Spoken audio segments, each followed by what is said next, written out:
tal? ¿Cómo les va? Muy buenos días.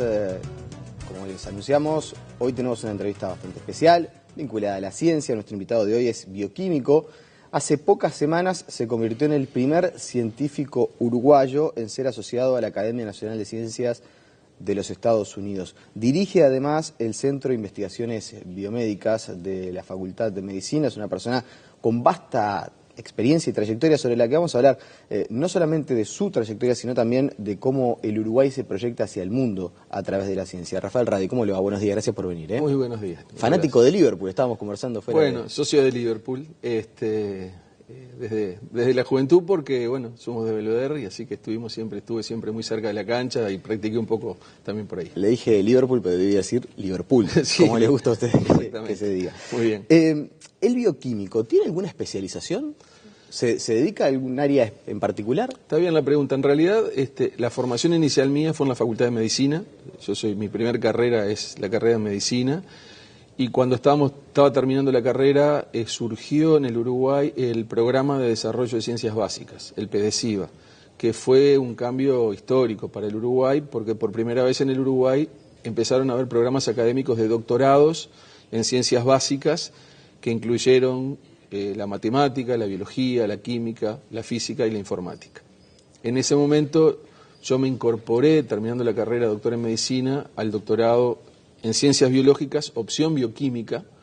También a la bioquímica se puede acceder desde la química, porque es bien una disciplina de interfase. Y unos años luego de eso, al comienzo de la década de los 90, se creó la carrera de bioquímica, propiamente dicha, en la Facultad de Ciencias. La bioquímica es una disciplina de interfase entre la biología y la química, y hay como distintas vertientes. Está la bioquímica humana, que es sobre la que trabajo yo, hay bioquímica animal, bioquímica vegetal, y se dedica a estudiar las bases químicas y moleculares de los procesos biológicos. Entonces, es un área que se ha desarrollado mucho en el último medio siglo, en conjunto con la ingeniería genética y la biología molecular.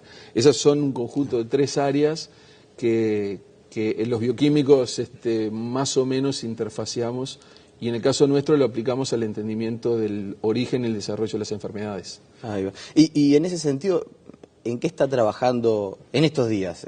¿En el desarrollo de qué solución, si se pudiera proyectar hacia el futuro? Bueno, el Centro de Investigaciones Biomédicas, que está ubicado en la Facultad de Medicina, y también es un centro interdisciplinario de la Universidad de la República, trabajamos sobre las bases moleculares de un conjunto de enfermedades. Trabajamos en los mecanismos de muerte celular, eso lo aplicamos a fenómenos de neurodegeneración, muerte de las neuronas, fenómenos de degeneración de los vasos sanguíneos, que tienen que ver con la aterosclerosis, la hipertensión arterial, y también trabajamos sobre asuntos que tienen que ver con la resolución de enfermedades infecciosas e inflamatorias. El asunto es que los temas que trabajamos nosotros están muy en el inicio del desarrollo de enfermedades. Entonces, algunos mecanismos bioquímicos son comunes. Dependiendo de qué célula o tejido tocan estos mecanismos, la patología va a dirigirse hacia el desarrollo de una enfermedad del sistema nervioso, el sistema vascular. Y mira la pregunta que le voy a hacer, en realidad infiere un poco la respuesta, si no, no tendría sentido lo que hace, pero ¿se puede desde Uruguay, de este rinconcito del mundo, aportar una solución en temas tan de base como los que están trabajando ustedes? Yo conocía que ustedes están en realidad en investigación de enfermedades quizás desde su origen, de buscar la causa para a partir de allí sí buscar si existe una cura o una posibilidad de revertirla. ¿Se puede hacer un aporte significativo desde Uruguay hacia el mundo?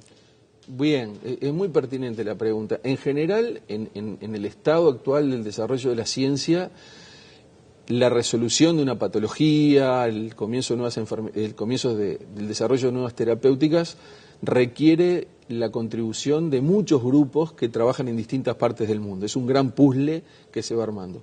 Uruguay, nuestro grupo, otros grupos en la Facultad de Medicina, en el Instituto Pasteur de Montevideo, en el Instituto Clemente Estable, están aportando a contribuir a la generación de esa información.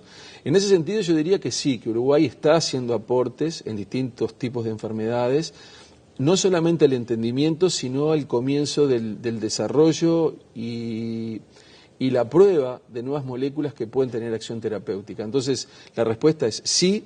Generalmente estas cosas se hacen integrados a redes de investigación. Los grupos uruguayos habitualmente también trabajan en contacto con colegas en Europa, en Estados Unidos, en la región, en Japón. Y lo que hacemos, lo que tratamos de hacer, está inserto en la comunidad científica internacional y aportamos nuestros elementos con los mismos estándares de calidad y se publican en las mismas revistas internacionales que lo hacen grupos de los institutos más fuertes del mundo. Entonces, la respuesta es sí. Los aportes en cantidad no son enormes, pero son muy buenos en calidad. Eso depende del tamaño de nuestra comunidad científica, que no es muy grande. Claro. ¿Y en la puerta de qué gran descubrimientos está a nivel internacional? Algo que le contemos a la gente, bueno, en realidad estamos, la comunidad científica del mundo, Uruguay desde su lugar, pero en las revistas de ciencia sale, ante la puerta de qué gran solución está el mundo científico hoy. Bueno, a nivel biomédico se está avanzando en múltiples direcciones. Un aspecto que a mí me parece particularmente relevante es la resolución del envejecimiento de las neuronas y la degeneración del sistema nervioso, sobre todo el sistema nervioso central y de la corteza cerebral. Entonces ahí hay un gran desafío que tienen los científicos biomédicos del mundo y en Uruguay, donde en Uruguay hay una escuela neurobiológica muy potente que emergió desde el Instituto Clemente Estable hace muchos años y se expandió a todo el Uruguay, y nosotros en particular colaboramos fuertemente con los neurobiólogos.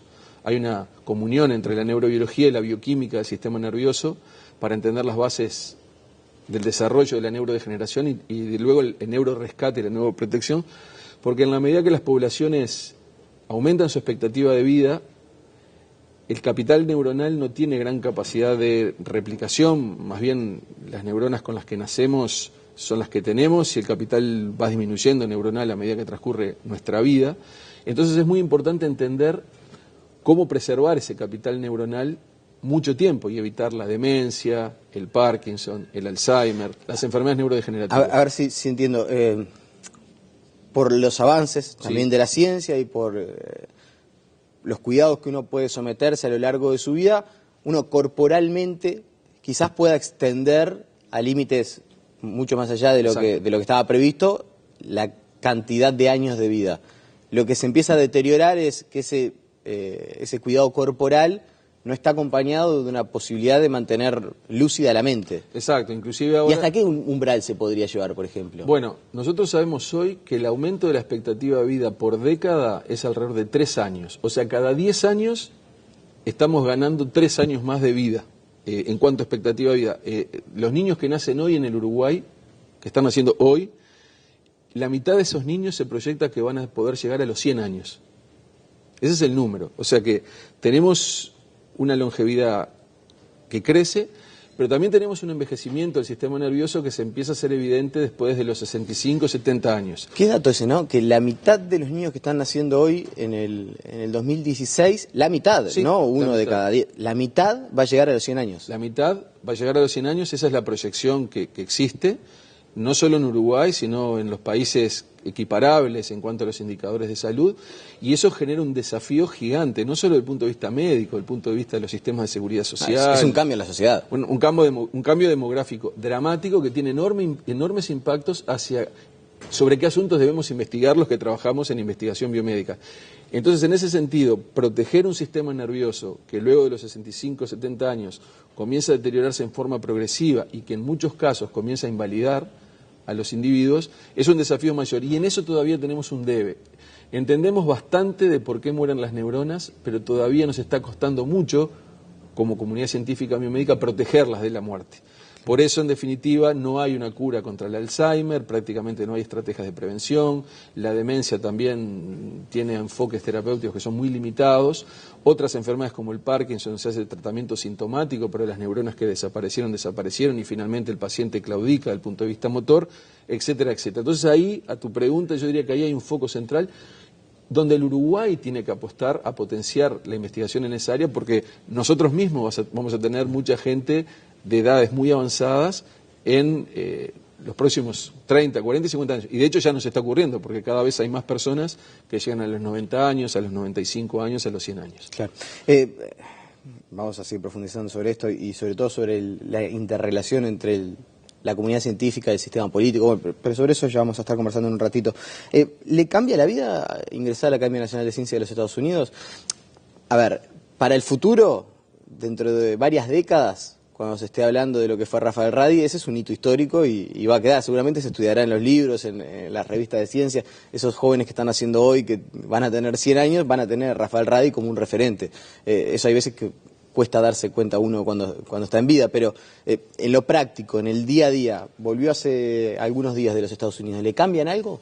Yo digo que, bueno, en primer lugar fue muy removedor y muy emocionante participar de la ceremonia de inducción a la academia que transcurrió hace 10 días en Washington y donde estaba la bandera uruguaya por primera vez. Eso fue realmente una alegría y fue un impacto, inclusive el Servicio Exterior del Uruguay, la Embajada Uruguaya en Washington participó, estuvo. Sentimos realmente que Uruguay estaba abriendo un pequeño espacio en un área muy importante de análisis y de proyección científica mundial. Creo que lo que abre nuevas puertas, evidentemente me permite y nos permite, porque yo simplemente soy un científico de un sistema, ¿no? Entonces al Sistema Nacional de Ciencia, creo que nos permite el acceso a un foro de discusión y análisis del más alto nivel, participar en la elaboración de informes de temas de gran actualidad con los mejores científicos a nivel mundial.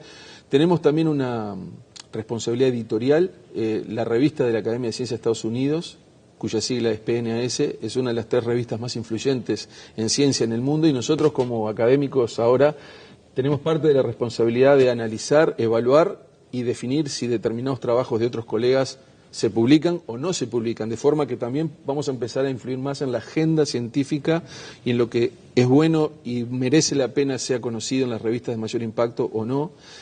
Y creo que en general nos posiciona a nivel mundial con un estándar un poco más alto, creo que le da mayor visibilidad a la Universidad de la República, que es la institución donde yo trabajo, y creo que es más simbólico lo que va a ocurrir desde ese punto de vista, y bueno, y el acceso a los foros estos de información que son muy importantes. ¿Y es casual que después de su ingreso formal se conociera unas horas antes que otro uruguayo iba a ser también incluido, por más que sea de otra área, que no sea estrictamente vinculada a la suya?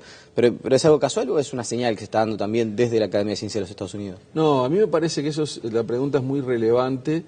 Mi elección fue en 2015 y yo formalmente asumí en 2016 y el último día aparece la lista de los seleccionados para 2016 que asumirán en 2017. Y ahí aparece el nombre del astrónomo Julio Fernández, ex decano de la Facultad de Ciencias, es un hombre que hizo aportes muy importantes al entendimiento del sistema solar, además compañero y amigo de las líderes de la Universidad de Científicas. Inmediatamente, naturalmente, salí de la sesión y lo llamé y le dije, Julio, te han elegido. Y yo entiendo que esto es una señal no necesariamente de la Academia de Estados Unidos hacia el Uruguay, sino que representa el nivel de maduración que el sistema científico uruguayo alcanzó y que entonces hay una cantidad de científicos de altos niveles de estándares que forman parte de elegibles para la Academia de Ciencias de Estados Unidos. O sea, no es tanto una señal. O sea, la señal está, pero quiero decir, lo que Uruguay tiene hoy es un menú de científicos. Yo siempre digo que en el 86 eran 15 científicos que tenían estándar internacional, esos son los datos históricos. Hoy hay 1.500 categorizados en el Sistema Nacional de Investigadores, cuya información está disponible en la página web del Sistema Nacional de Investigadores para toda la población. O sea que una multiplicación de 15 a 1.500 en casi 3 décadas. Y entonces hoy sí tenemos una comunidad científica y hay muchas de esas personas que hacen ciencia de altísimo nivel. Entonces, claro, es un poco más fácil empezar a elegir uruguayos hoy porque formó parte de un proceso histórico y de una maduración histórica. ¿Y esa comunidad científica recibe los recursos que se necesitan? Yo sé que siempre se va a decir que los recursos podrían ser mayores y que, bueno, cuanto más se apueste a la ciencia, a la innovación. Esto no lo decimos nosotros, lo marcan los países del primer mundo, ¿no? Los que están en la avanzada invierten más. Eso es prácticamente una fórmula matemática. Pero, ¿cómo se hace para desarrollar una comunidad científica en el Uruguay? Acá en Uruguay ha habido apoyos que comenzaron en la mitad de la década de los 80, con la restauración de la democracia. Esos apoyos, en líneas generales, se han mantenido y han aumentado en forma sostenida, pero con una pendiente muy lenta de crecimiento. Entonces la comunidad científica se ha desarrollado generalmente con una relativa escasez de recursos que ha implicado que parte de la estrategia ha sido generar colaboraciones regionales e internacionales. Pero para dar un ejemplo, Uruguay invierte en ciencia y tecnología alrededor del 0,4% del PBI. Dicho sea de paso, se había dicho que se iba a llegar al 1% y... Eso fue un acuerdo firmado con el actual presidente de la República, la Academia de Ciencias del Uruguay. ¿Y usted todavía espera que se cumpla? Sí, no estamos yendo en esa dirección. Es decir, todavía no estamos ni cerca de empezar ese camino del 0,4 al 1 en el quinquenio, que es un compromiso firmado primero por los 4 candidatos a la presidencia y luego refrendado por el actual presidente de la República. Pero más allá, sí. Infiero que usted está advirtiendo, no usted, no Rafael Radi, pero como integrante de la comunidad científica, le está recordando al sistema político, natural. Oigan, sí, tenemos un acuerdo firmado de llevar al 1% del PBI y no estamos viendo por dónde. No se está moviendo todavía. Por otro lado, Brasil, que tenemos en medio de la crisis brasilera, el impeachment, crisis económica, hoy está invirtiendo el 1,3% del PBI. Son 2 números. Argentina está cerca del 1, casi en el 1, y países como Finlandia, Alemania, están todos arriba del 3. Por lo tanto, a la pregunta que tú me haces, Nicolás, yo diría, hay algo de financiación, es el 0,4% del PBI, pero estamos muy lejos de lo mínimo requerido para que el sistema realmente se desarrolle en forma mucho más pujante y que quede al menos equiparable con la región, con Chile, con Argentina y con Brasil. Entonces yo diría que hay algo, es poco, nos revolvemos bastante bien, pero si queremos dar un salto en calidad e en impacto, ese camino hacia el 1% es absolutamente ineludible. ¿Y no han recibido ninguna señal? Bueno, las señales que hemos recibido son las señales, es decir, el compromiso persiste desde lo conceptual, está costando enormemente llevarlo a la práctica. Nosotros sabemos que hasta 2017 el Ministerio de Economía y Finanzas ha dicho, bueno, acá las cosas quedan básicamente congeladas.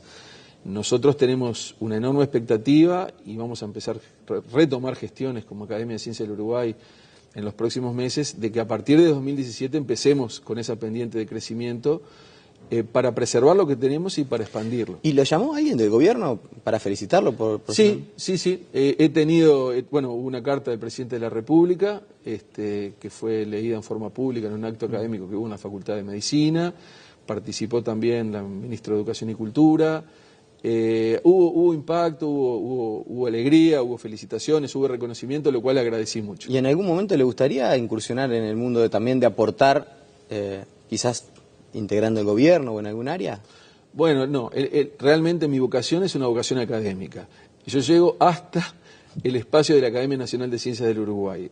A mí me gusta mucho lo que hago, me gusta trabajar en el laboratorio, me gusta aportar la visión de la ciencia en el quehacer nacional, colaborar con las instituciones. Hemos colaborado en distintas etapas históricas con el Poder Ejecutivo, con el Poder Legislativo, hemos trabajado en la Fundación de la Academia de Ciencias del Uruguay, hemos contribuido a otros asuntos, pero realmente mi vocación es una vocación académica, así la siento y la reafirmo. Bien. Rafael Radi, le agradecemos su presencia esta mañana aquí en Tele Buen Día, nos quedamos con ganas de seguir conversando, así que seguramente no faltará oportunidad. Me quedé pensando en eso de que la mitad de los nacidos en 2016, imagínese si, por ejemplo, un Carlos Macchi pudiera vivir hasta los 100 años, ¿hasta qué edad podría jugar al fútbol, no? Sí, realmente no. Lo que quería decir, Nicolás, es que agradezco mucho la sensibilidad de tu espacio para traer un pedacito de la ciencia nacional a la opinión pública, porque siempre es necesario y es bueno. Así que gracias. La pausa y seguimos con más noticias. Muy bien.